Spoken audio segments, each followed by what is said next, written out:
Bezat Hashem, we're back at the limud of Torah Kedusha. Before our week over here in Maple Ridge, Keilah Shel Maple Ridge, 8:30 we're learning, but today is a little bit late already. But Baruch Hashem, better late than never. Parshah Lech Lecha starts off with a beautiful approach from Kadosh Baruch Hu to Avraham Avinu, one of the biggest nisyonot. The second pasuk, Chachamim say this is the biggest nisayon here. What is the biggest nisayon? The most hardest thing to do. Let's see. ויאמר השם, let's go, בכבוד, מייק. אומר השם... מיכאל או מייק? מה השם שלך? מיכאל, מה זה מייק? בברית מילה הם אומרים מייק בן? מיכאל בן אליהו, דווי, ויאמר... ויאמר אדוני אל אברהם. לא, זה פסוק, אתם אומרים לי פסוק.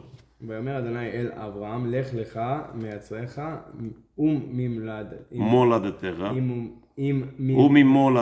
וממולדתך, מבית אביך אל הארץ אשר אראך. Asher Areka. Good.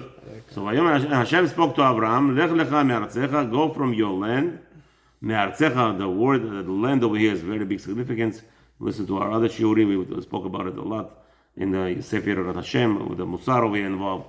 And Hashem is indicating to him, go from your land, where you were, Moladetecha, where you were born. Don't worry, you could ignore phone calls. U'mibeit avicha, and from the household of your father's household. All those things are revived. It's actually hitting a person to his heart, where a person is totally connected to where he was born, to his father's household. And Hashem is telling Abraham Avinu here to disconnect from everything out of this world. Okay? And where are you going? You know where you're going? Nowhere. El ha'aretz asher areka. Some earth, I'll show you where you're going. Some distant land. So that's one of the nisyonot, right? But however, the second pasuk is going to tell us more. Let's see Rashi. So Lech Lecha, it's for your good, for your benefit. Sham escha legoy, over there you will become a nation. Over here you're not gonna have children. There you're gonna have children. And also Hashem wanted to show of the world who Abraham Avinu was. You have to understand, the world had a misconception of Abraham Avinu. The entire world, they all heard of this great miracle. A man was thrown into a furnace where just by flying towards the furnace halfway, a person is burned. That's how hot it was. Completely. The bones would be landing into the fire. That's how cruel that place was. They had to throw somebody distant, they catapult people into the fire. And as they're flying, they're already burning. Abraham Avinu flew into the fire, flew inside, landed, walked there. Actually, Hashem made food for him there. For him, it was like a breeze walking in the park. Miracle. So the whole world had a big misconception of Abraham Avinu. They actually thought he's God. They actually believed that he's new God. Oh man, this is not normal. Right? Nobody looked at people put their fingers in fire and burned. Abraham Avinu, the whole body, nothing happened, not even an ash. Nothing, not even burned the hair. Something about this person, special. So the whole world had a misconception. Rashi says here, Hashem wanted him to travel so the people will see Abraham Avinu who he was. How down to earth he was. You're not some, what do they call these guys in India? The fly, you know, they would stand between the field. They make you know that, right? They make a magnetic field, and they look like they're flying. Mm-hmm. And people going crazy. They don't know how they build big castles, how they have moved stones. Everything is done through magnetic fields. I didn't know. And magnets could actually lift humans. We're all electric. Everything is electric with us. That's why we get electrocuted. Right? Because we have electricity in our body. We have metals and everything. So there is a way actually that you stand in a certain design a certain way is a magnet, and a person could be like he's flowing. So now what do they call these guys in India? They call these guys gods. They're like gods. They're like elevated, separated from the whole world. They're such a high.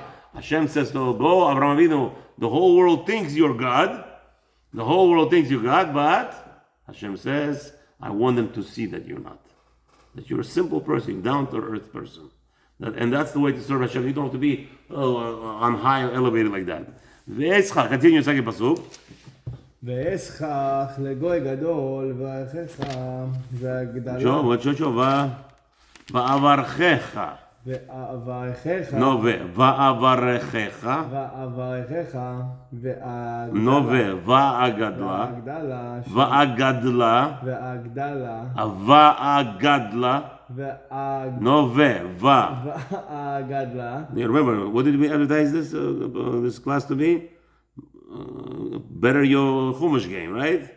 So that's what we're here for. Va'agadla. Don't get upset. I'm after only everything. here for the Bush Gardens. Oh, you're here for this class. Gotcha. Va'agadla shemecha שמך והיה. ve'eheye ואהיה ברכה. bracha. So Hashem is telling Avraham Avinu, and this is Mishal. This is the biggest nisayon. According to many Chachamim, this was the biggest nisayon of all 10. Killing his son is not a big nisayon. You hear what it is? What's the biggest? Come in. The biggest nisayon. Come on. Biggest nisayon of Avraham Avinu was this promise. The pasuk says, okay. Ve'escha legoy gadol. It says, and I'll make you a great nation. Va'avarchecha, and I'll bless you.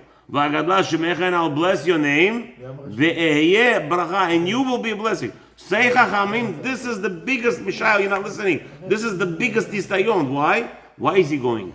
Is it because Hashem promised him all the blessings? Yes. Or because Hashem told him? He the nisayon? Chachamim said this was the hardest of all 10 nisyonot. Now Avraham Avinu had to fix in his mind and his heart, make a hashlama. Why is he going? Is he going because Hashem promised me all the goodies? Or I'm going just because Hashem said so? Just because Hashem said so? Or because... Now, who knows the truth?